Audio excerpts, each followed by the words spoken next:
Bonjour à tous, c'est Ben. Deux nouvelles fonctions Excel peu connues aujourd'hui, les fonctions ant et mode. En guise d'exemple, je vous propose de prendre la direction de la célèbre usine du film Charlie et la chocolaterie. Juste avant de commencer, si vous aimez mes vidéos, n'oubliez pas de vous abonner pour ne rien rater et de laisser un petit pouce bleu sous la vidéo, ça me fait extrêmement plaisir. Merci par avance. Bien, nous voici dans la chocolaterie. Nous avons ici un état avec les quantités de tablettes de chocolat produites par semaine. On veut calculer le nombre de cartons que l'on peut remplir avec ça, et le nombre de camions que l'on peut remplir avec les cartons susmentionnés. Seulement voilà, on veut faire des cartons pleins, parce qu'un carton à moitié vide, ça s'écrase et tout se casse la figure, et on veut également faire rouler des camions remplis bien pleins, parce que c'est mieux pour la planète et accessoirement pour le porte-monnaie. Autrement dit, on va vouloir travailler avec des nombres entiers. Et si vous voulez un autre exemple dans lequel il est difficile de travailler autrement qu'avec des nombres entiers, en voici un. Un âne comme le sien, ça vaut à peine la moitié d'un des miens. Eh ben, donnez-lui la moitié d'un âne. Qu'est-ce que vous voulez vous dire, sire? Vous me dites ça vaut la moitié. Vous prenez un âne, vous le coupez en deux, vous lui donnez. Qu'est-ce que vous voulez, je fous de la moitié d'un âne, moi?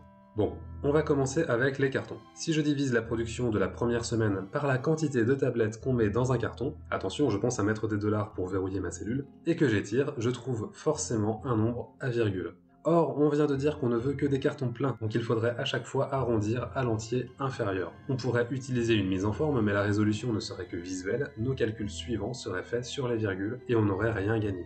On pourrait utiliser une fonction arrondie, et là ça fonctionnerait, mais il y a encore mieux la fonction entier, qui s'écrit ENT. Alors voyons ça, je refais ma formule.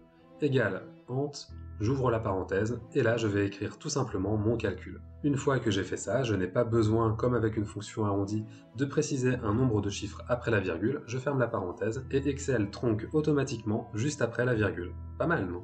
Maintenant, ça veut dire qu'il doit y avoir quelques tablettes qui restent en attente d'emballage, ou plutôt un carton à moitié plein qui attend un complément. Là, vous avez peut-être des vieux restes d'école primaire qui reviennent avec des calculs gonflants sur comment calculer un reste. Heureusement, Excel nous simplifie bien la vie et a prévu une fonction spécialement pour ça. Je vais écrire égal mode, j'ouvre la parenthèse et j'indique d'abord ma quantité à diviser, c'est-à-dire la quantité produite totale de la semaine. Ensuite, un point virgule et je vais indiquer le diviseur, c'est-à-dire la quantité de tablettes qu'on peut ranger dans un carton. Je n'oublie pas les dollars, je ferme la parenthèse et c'est gagné. 396 tablettes restent à emballer. J'étire et on passe au camion. Bon, même exercice, pour avoir le nombre de camions, je vais d'abord écrire égal ENT, j'ouvre la parenthèse et j'écris mon calcul. Donc le nombre de cartons divisé par le nombre de cartons par camion, que je verrouille avec les dollars. J'étire, voilà, chaque fois 6 camions. Ensuite, je vais calculer le reste.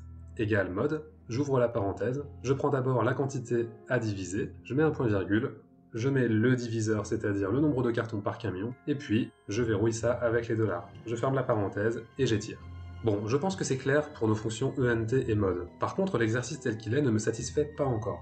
Effectivement, à chaque fois, on oublie dans notre calcul la quantité qui restait à la fin de la semaine précédente. Par exemple, en fin de semaine 41, il y a 201 cartons qui sont restés à quai. Donc si on y ajoute les 150 cartons qui restent à quai en fin de semaine 42, on pourrait faire un camion supplémentaire. Et donc là, pour l'instant, notre exercice il est faux. Ou en tout cas, il est incomplet. Au niveau des tablettes à emballer, on pourrait suivre une logique un peu similaire. Bon, donc là, à partir de la deuxième ligne de mon tableau, je vais un peu changer le calcul dans la colonne D pour le nombre de cartons.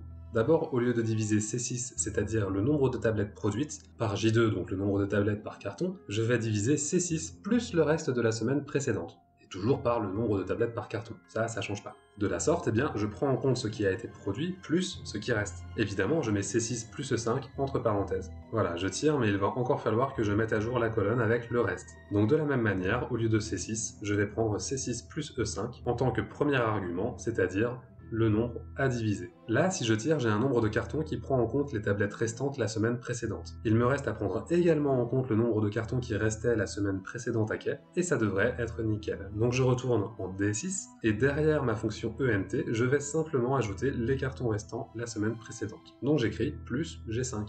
Et hop, on alterne maintenant entre 6 et 7 camions par semaine. Là, je suis content.